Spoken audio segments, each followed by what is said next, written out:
عندنا شاب من مدينة الدهروان، كل ما نفوت أي واحد يفوت يلقاه واقف بالركن مال السوق، فشكوا اكو اشكالية بعقله، لأن لا 7 سنين لا 8 ايش وقت ما نفوت نلقاه بالركن مال السوق.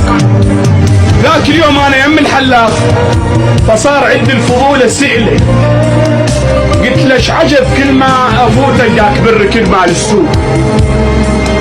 قال واذا جاوبك شو تسوي؟ قلت له لا اقدر له.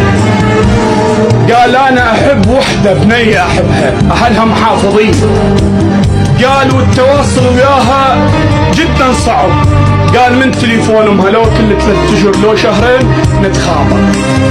قال ذاك اليوم رمشت لي خابرتها، قلت لها انتهت اليوم هذا حدي لازم اشوفك، حتى لو تفوتون من يمه بس فوت من يمه المهم اروع عيني. قالت له راح اقول لوالدتي اطلع اجيب شغلات من السوق، فانسد التليفون، هو بدل وكشخ وراح للركن اللي يوقف المكان اللي متواعدين فيه.